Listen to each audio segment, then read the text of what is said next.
Hey guys, gals, they, thems. This is only my second ever video. The first was just a welcome video to my channel that doesn't even have any content yet until now for this video. And God, was it terrible. So truly, thank you to everyone who left feedback on it and or subscribed. After only one video, I already have 19 subscribers, and that video was terrible. So thank you. My goal is to learn or improve at least one thing with each new video. For this one, I fixed a couple of things. One of them commented by somebody on the first video. The audio was terrible, and I didn't even know it, but OBS Studio was using both my internal mic and my external mic.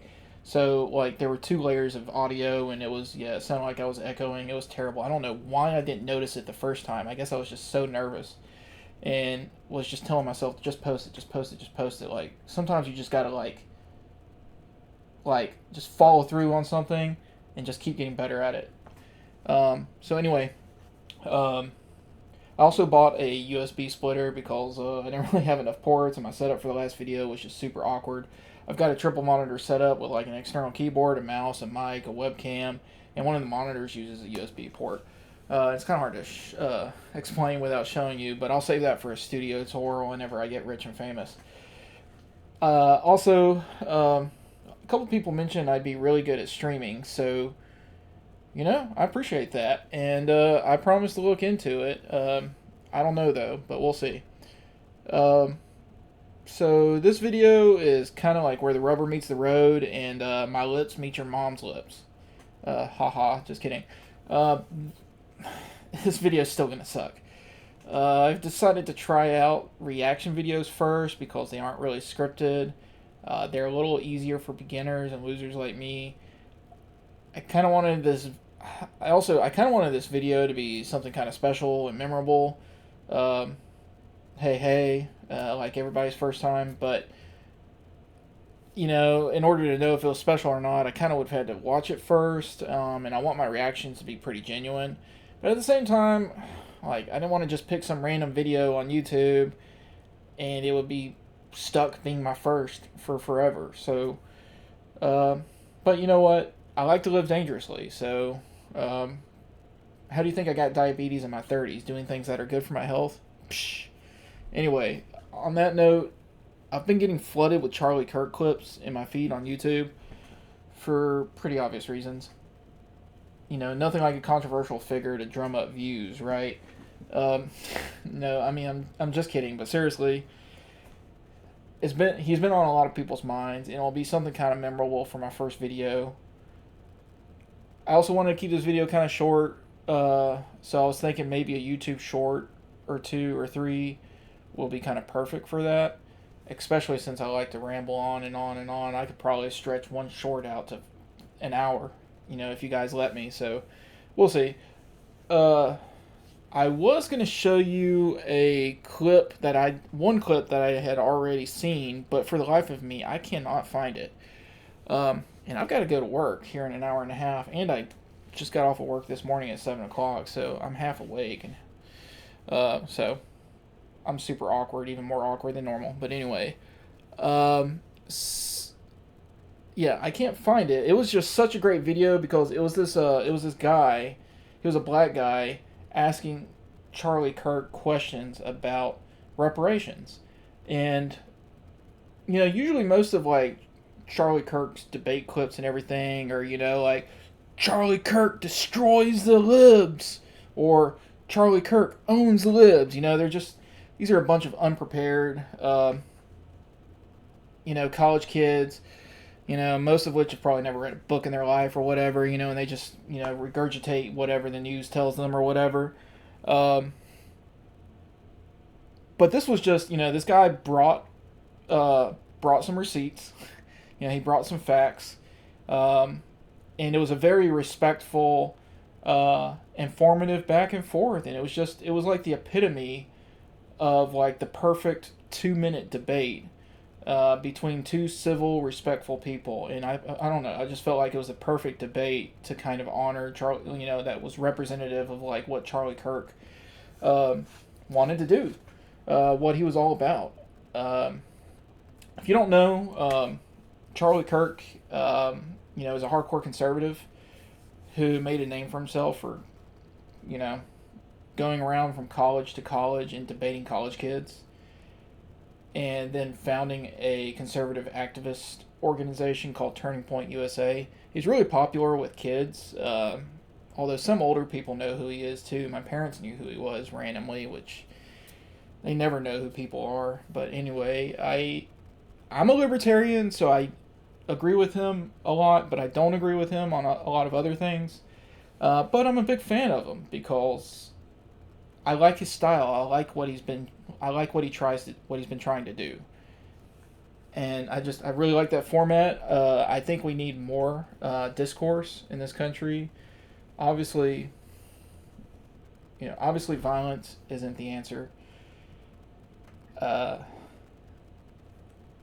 you know, the bedrock of a free country is basically debate and discourse and discussion. And violence, is never the answer. And his assassination was a tragedy. I don't mean to get all serious here for a second, but it was. And I'm really concerned about the growing violence, or the support for violence from the left. Not that the right is immune or anything like that, or that they have more or less violence, but on either side, the violence is too much. There shouldn't be any violence.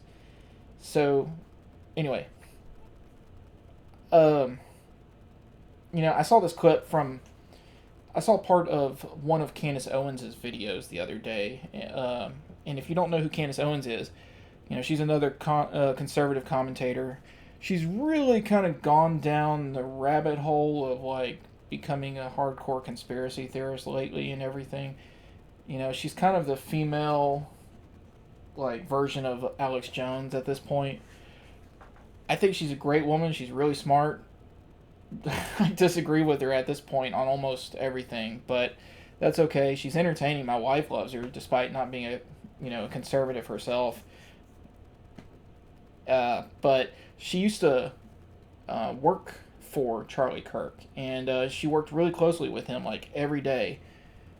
And she was just talking about how like he was hammering her every day over and over again about practicing their debate skills and memorizing this statistic and that statistic to get better at debating. So he's all about he's really good at his craft. Love him or hate him, he's really good at his craft, and you've got to respect him for that. You got to respect anybody who's really good at their craft. And I think he's a role model for everybody. But anyway, I'm kind of rambling on because I'm nervous. But he wasn't perfect. I didn't agree with him on everything. Some people violently disagree with him on some things. He also wasn't the smartest person in the world. He was just really, really good at debating. He was really smart, but not the smartest person in the world. I saw a podcast episode with him, and it was a Bill Maher's podcast. I always forget the name of it, but he had Charlie Kirk on there, and Charlie Kirk had no idea who Herodotus was, which to me, as an ancient Greek, as a nerd of ancient Greece, to me that was kind of appalling. But I guess he's not really a super well-known name, if I'm really being honest with myself.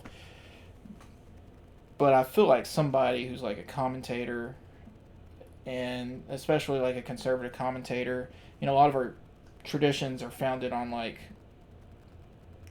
our founding fathers were heavily influenced and inspired by ancient Greece. And I feel like anybody who's a constitutionalist should really spend a little bit of time learning about ancient Greece. But, anyway, I digress. There's other things he didn't really know about. Like this one video I was going to show you. The guy mentioned the Tulsa Race Massacre. And I don't think, Charlie Kirk didn't know anything about it. And there was a resolution. The resolution to that partially involved reparations. So the debate was over reparations. And it's a bit of a long story. I definitely recommend you look into it. But shoot, sorry, I always go on these big side tangents.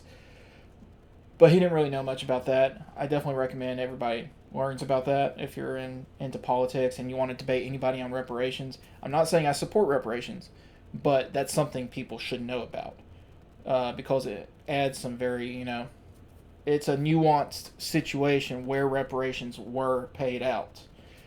I think only in the form of scholarships, though, to children who were born to survivors. So, like, this happened in 1921, and this, the commission, it was in Tulsa, Oklahoma. The commission, I think, was in 2001. So this was 80 years after the fact. Almost everybody was dead.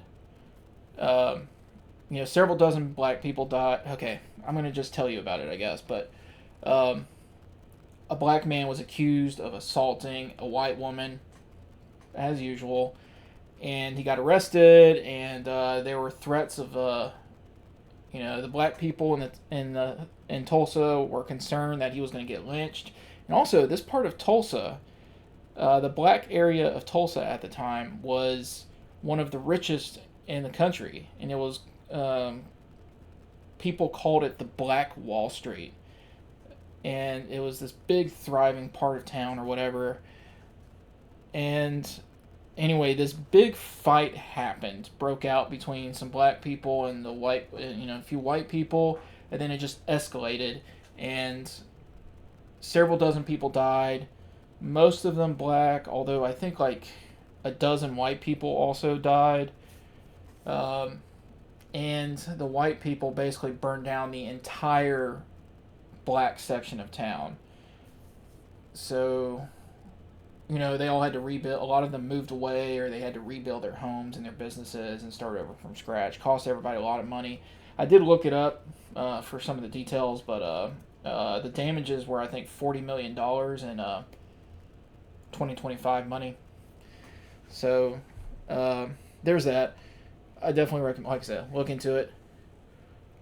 So anyway, in honor of Charlie Kirk, since I couldn't find that video and we're running out of time, or I'm running out of time, I was just browsing Charlie Kirk videos on YouTube, and I figured we'd watch one of these, like, Charlie Kirk's best debate moments that the New York Post posted 7 days ago. And that might be it. I mean, this video is already running at 13 minutes. So we'll watch this. I'll react to it. I'll try and give some input. I'll try not to make this too long. I appreciate y'all's patience. So anyway, I'm switching over to this video now.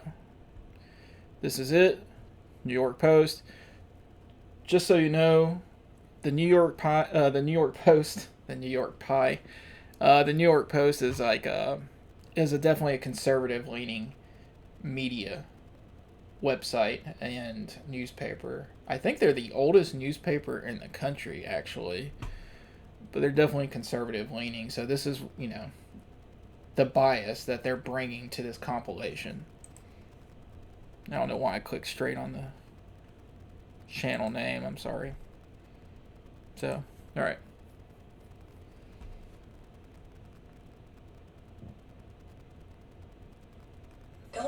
You love with Wix. And of course, we have an ad. I guess I should pay for, if I'm going to do this a lot, I should probably pay for YouTube Premium, huh?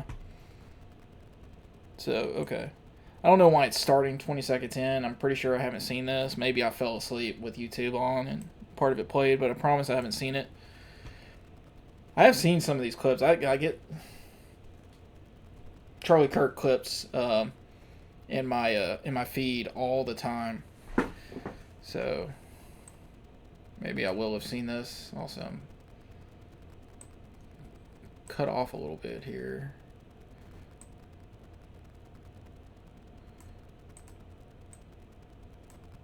Sorry, I had to fix that. Okay, here we go. College kids. Do you feel proud of yourself for debating college kids who are unprepared to speak in front of an audience like yourself? Hold on. You're 30 years old. We can agree you're 30 years old, right? So in case y'all don't know, I've seen this before, and this is like her like top kind of comes down and reveals her nipples. It's of course blurred out on YouTube, but I don't remember what they argue about. Do you think that's a little bit silly? Are you a voter? I am a voter. I'm a So registered I voter. vote and you vote. So I'm talking to voters of this country that will determine the future of Western civilization. That's what I'm doing here today. Yeah? Wait, hold on. How is it any different than a professor talking to you? Then a professor. Or honestly, how's it any different than like a professor talking to you, or like any influencer online who's like, you know, like me? Like, I mean, why talk to anybody unless they're your like absolute peer? You know, I mean, that really limits who you can talk to. It's kind of silly. Who are you? Well, important enough for you to come up to a microphone. That's what I said. You create a company that's like close to being a fascist, and then like. Okay. Well, how am I? Sorry. Let's go through this. How am I a fascist? The whole fascist thing has gotten so tired. Dude, like Can you name one thing I believe that's fascist? you believe that like you on. Oh, shit. But I'm such a bad fascist. I let the people who disagree in open mic to talk to me for 2 hours uninterrupted. Yeah, Okay, I've I'm never an awful understood that fascist. personally, like how people can act. I'm more like that. a free speech liberal of the 1970s, not a fascist. But I just want to say Turning Point USA is a evil company that was funded by thousands of fracking companies, and that just no, it's not thousands, but we do have some frackers that give us money. But yeah, and then we all it is but I don't making know how the we went rich from more rich. fascism to fracking. That's But- all it is. That's all it is. Okay, again, Okay, these are I'm more funny happy to than have a they are debate. I can see you're getting kind of intellectual. fired up. I'm sorry. So, but why are we evil? Like we're having a nice discussion. Because all of a sudden you you're, want- I you're don't- calling me like Because a it fascist. seems like you just want the rich get even more rich. Like we haven't talked about the rich at all. I mean, so you don't even know my positions on this stuff. Under no circumstance ever should a man. Like, gosh, these kids are embarrassing themselves. I do feel bad for them a little bit, because I've been there too. I've been absolutely destroyed in debates about things I don't know anything about. I'll be the first one to admit it. But you know what? Like, I was just telling my wife this the other day, because she's a big fan of Obama. Just his personality and his leadership style, not necessarily everything. Like, she's not really into politics, which is part of the reason I'm doing this channel, because you know, she really hates talking about it. So, like, I don't really have an outlet. But, you know, like, just because somebody's more charismatic and more well-spoken doesn't make them right. And, you know, whether you're left or right, libertarian, communist, socialist, whatever, like, just being a better speaker doesn't make you right. I feel that way about Obama. He was very charismatic. I don't agree with Kirk about everything, but he's really good at the craft, at the art of debating. Shoot, Hitler was really good at public speaking, and he convinced the whole country to support him. So there's like a term, I think that expression about a wolf in sheep's clothing is a really fitting description. Okay. Most of these people, of course, everybody I disagree with, to me, they're like a wolf in sheep's clothing, okay? You know, if you agree with them, you know, they're not a wolf, I guess, or whatever, right? But whatever. A great video, if you guys have not seen it, or even if you have, there was a debate. I don't remember when it was. I think it was before the 2020 election of Biden over Trump, but Ron DeSantis debated Gavin Newsom. It was just one of those like random debates that somebody organized. You know, the governor of Florida, the governor of like California. There was not necessarily any need for that debate. Like, they weren't running against each other. Just, I don't know who organized that debate, but anyway, Ron DeSantis got he got destroyed in that debate, but he brought all the receipts, he brought all the facts about how much better Florida was and had been doing under his leadership compared to California under Gavin Newsom. But it didn't matter. Gavin Newsom was just much more energetic, charismatic, and well-spoken than Ron DeSantis was. And I feel like, every debate, whoever wins, winners are chosen by it's always subjective who wins. But I feel like he, despite leaning more towards Ron DeSantis, Gavin Newsom destroyed him. And yeah, I mean, it's always just something to keep in mind. It's very tempting to go for whoever's the best spoken. So I can understand like where that girl was coming from, and I feel bad for like that kid who didn't know anything about it. I mean, that's more of a knowledge thing, not a charisma thing. But yeah, Charlie Kirk was a great debater. That doesn't mean he was right about everything, is all I'm trying to say. Ever let a woman pay for a date, or you should split ever? No, even on the third, fourth, fifth. What if it's the first date and you're just not into for anything? Okay, well let me. Period. Well, okay, so what kind of world are we living in? Well, hold on a second. I agree with you. If I'm dating a girl, I would pay for everything. Everything. Yeah, everything. However, I could see for other people that might be in a different financial position. You pay for 10 dates and then she's like, you know what? I want to treat you. Well, I think that's so sweet, that's totally different.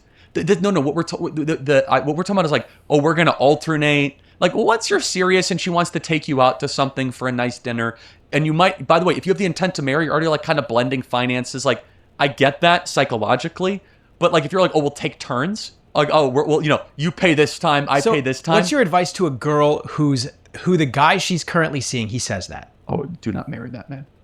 But here's the thing. I feel like they should always break offer. Great. But they should offer. They should pull out the credit card. The woman? Of course not. Just A lot of these videos, a lot of these debates aren't even necessarily like ideological, like about being Republican, Democrat, conservative, liberal, libertarian, or whatever. They're just like people things. Like, this isn't a Republican or Democrat thing. This is just a chauvinism thing. So, I mean, there are a lot of feminists on the left who would probably get upset at this.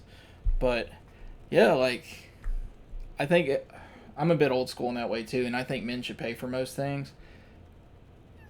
I can understand, though, like, when the man's kind of poor and the woman's kind of not, that's completely consensual, and, the man might bring things to the table that the woman can't. This is 2025. A lot of women make as much or more than men do. So I do get it. But the man's got to bring something to the table. Offer. No. It's a nice gesture. No, by the way, no. This is feminism. Feminism is that you have to be this like self-independent. This is a nice gesture. It's you trying to be like egalitarian. No. You as women should want to be provided for. In fact, you should have an expectation that you as a woman are so important and so critical and so necessary and beautiful that it shouldn't even be a question. Do you view democracy as an American value, something that's very important to the fabric of this country? No. Where is democracy in the U.S. Constitution? Oh, okay. So No, hold on. Where is the word democracy? I don't think the word democracy is in the Constitution. So where is the word democracy in any of the founding fathers? A lot of the founding fathers had extreme... He's not wrong. Again, this isn't necessarily a Republican or Democrat thing. The founding fathers hated democracy. There's a couple of great books. One of them's written by Thomas Ricks, I think. I haven't read it yet, but I've read all about what its content is, and I've been planning to read it. It's in my cart on Amazon. There's one or two others too, but that's part of the reason, like I'm going back and reading all this ancient Greece stuff, and I was going to read all the the famous Romans and stuff after that, and then read some more about the founding fathers.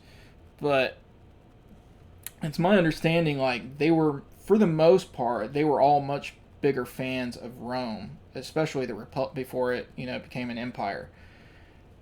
And the Roman Republic was very much a republic, so it had two consuls, presidents basically. It had a senate.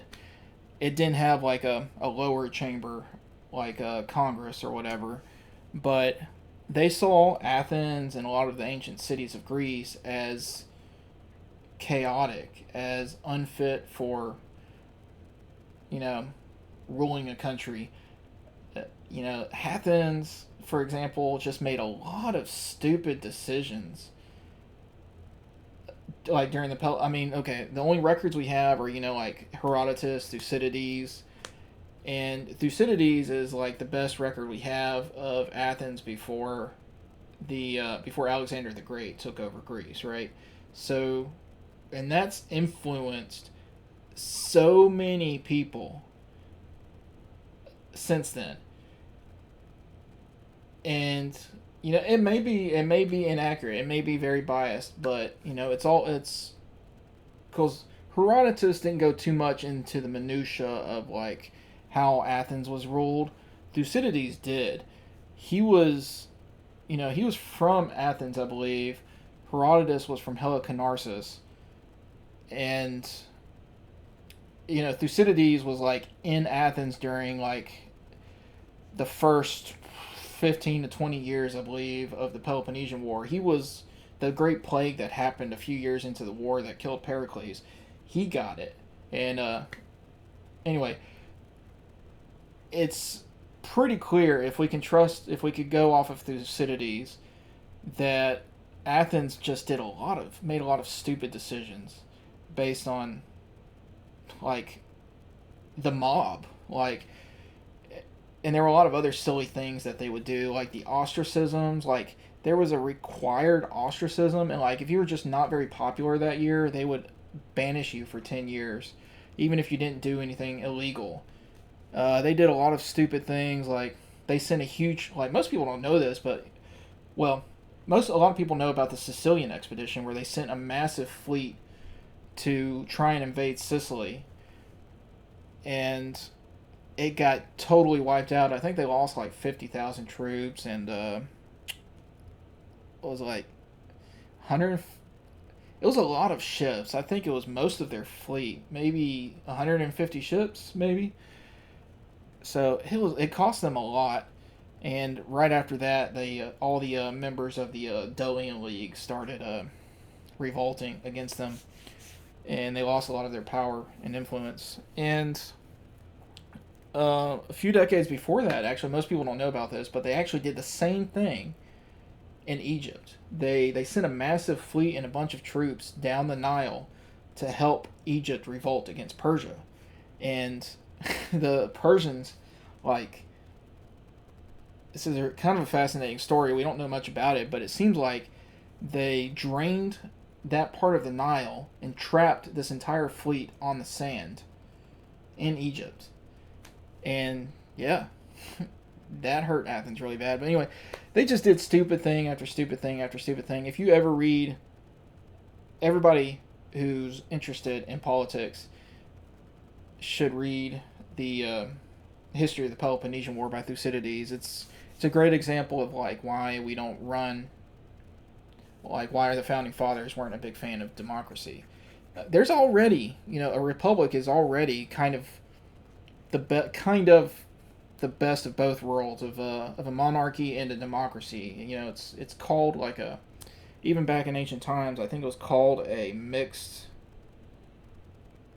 something. It was called some kind of mixed government or whatever, and probably for that reason. But anyway.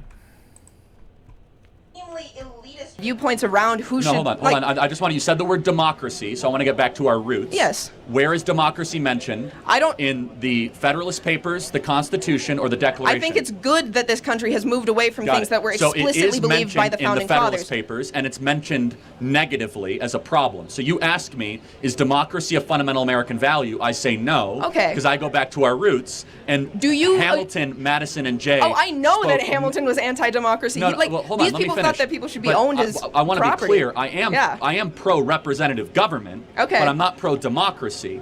That's a big difference, and that distinction's important.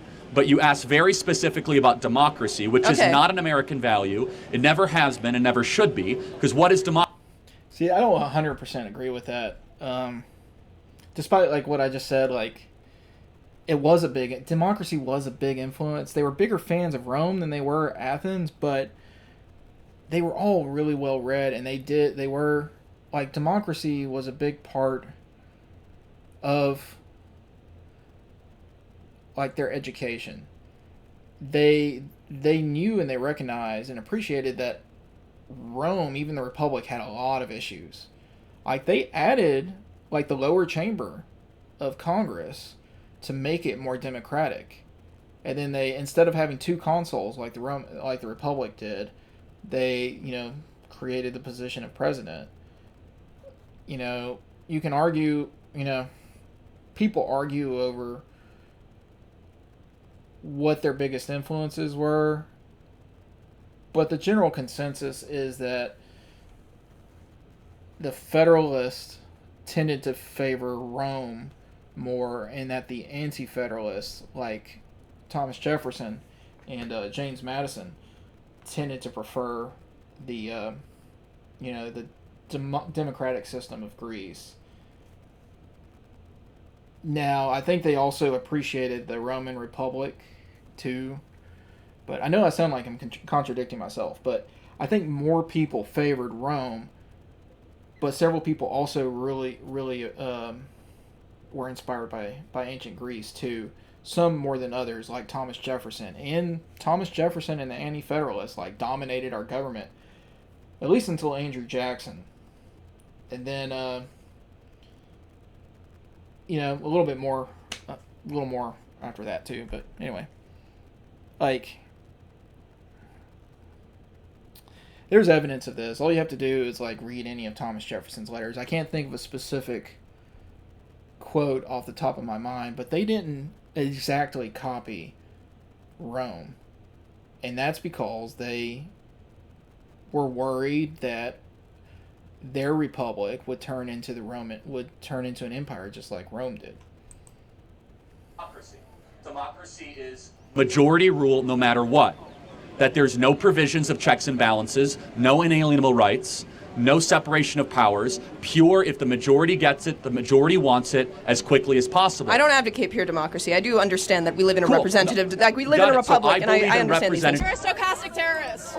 Yeah, so I mean that part was right. I mean, basically right. What is that? You're targeting a minority group. You're targeting trans people Got it. specifically. What is a woman?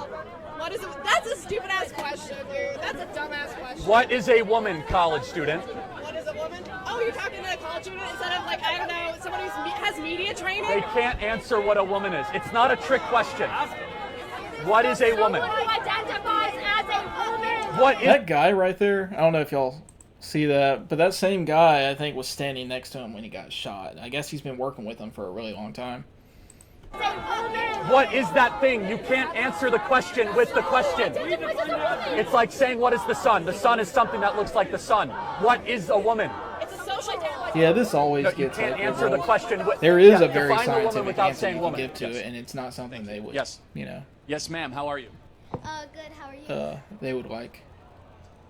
What's your name? Dakota. Nice to meet you, Dakota. How old are you? I'm 11. Amazing. Give it up for Dakota being here today. Dakota's a good name. I like it. So, I'm pro-life, I'm a fiscal conservative, and I know I want to get into politics when I grow up. I don't want to get into massive debt for a political science degree. What concrete steps can I take now in order to achieve the goal of doing my part to make America great again? Oh, great. So this girl's cute.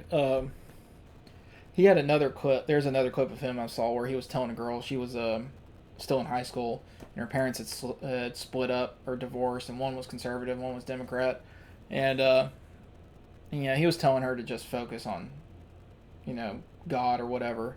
He's very religious, in case you haven't figured that out yet. Since she's not like old enough to vote or anything yet, and for the most part, I think kids should just focus on learning and not get too political until they're older. And, should probably wait a couple years before they vote. But it's totally obviously within their right to do so. But, as I get older, like, I just realize how stupid I used to be, and I think that's something we all realize, how naive and stupid we were. No matter what we believe now, like, we just look back to our past and, to be young, right? You should go to Hillsdale College, America's greatest college. And Oh yeah, he didn't go to college. I don't think he went at all. So, and he's smarter than most college kids. So that should tell you something. start studying now. Start taking classes, reading books. You have to be in charge of your own education. And the fact you're thinking like this at 11 is a great sign. God bless you, and the future is very bright. Thank you. Do you want a hat? I like that he's telling people to read books. What's your name? Something people don't do enough None of your anymore. business, unfortunately, but Okay, hello, nice to meet you. None of your business. thank you, I appreciate it.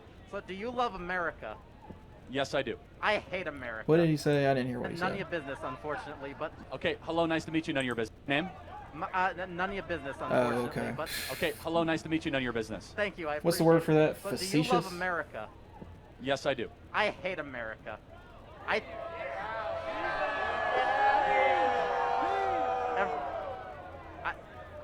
Every state in the USA should be an independent country.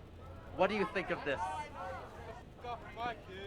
Well, I just first have to ask, since you hate the country, do you plan to leave? What do you mean by that? Do you plan to go live in another country? Man, both of them are frustrating here. One, I hate that argument, if you don't like it, leave. Like, if anything sucks, just give up on it. It's such a tired argument. I'm trying to think of a good metaphor. I always forget a good metaphor.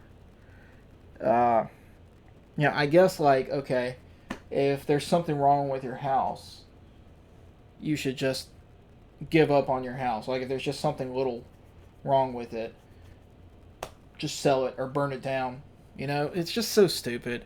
And then this person, they sound like a one of the crazy libertarians that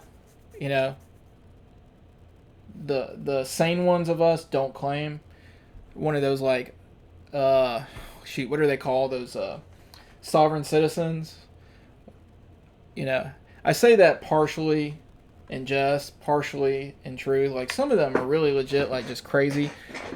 Some of them, they have some great points. There's a lot of variety of libertarians.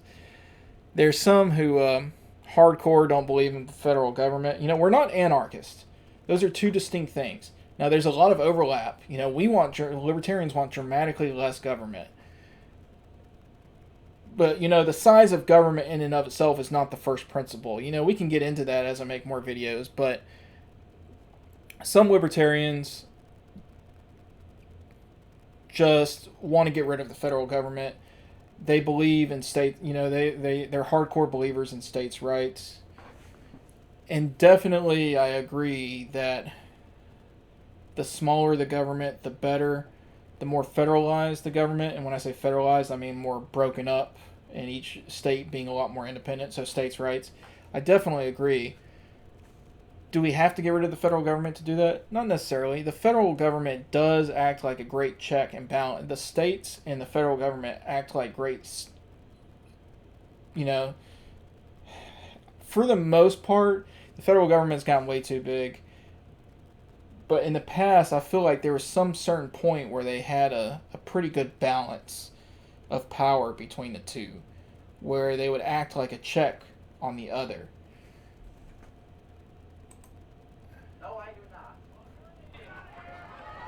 Let me tell you something. Your face is an idiot. America is the only country where even those who hate it refuse to leave. That's how you know you live in a great country. Yeah, he's not wrong. Too. But it's funny. The socialist countries, the people are always trying to leave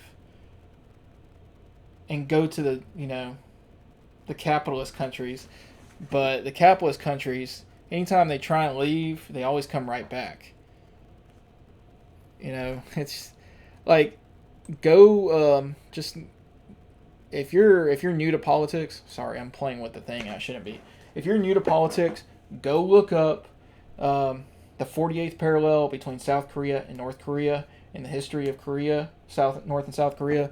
Go look up the anti-fascist rampart. That's what the Soviets called the Berlin Wall, which separated capitalist Berlin from socialist Berlin.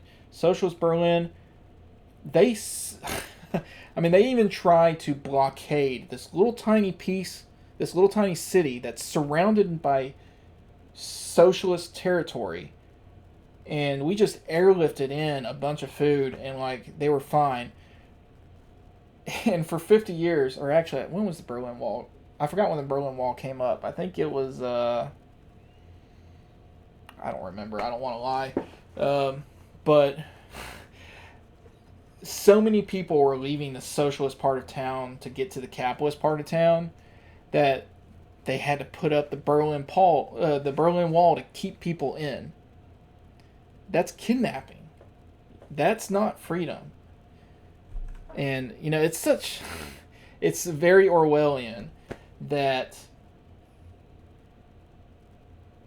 the socialists or the communists always call themselves the People's Party, but then they have to kidnap and hold the people against their own will.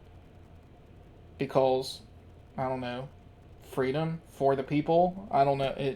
It's so stupid. But anyway, I'm going to call it quits. That's a 40-minute freaking video. I don't even know if I'm going to air this. But, we'll see. Anyway, over and out.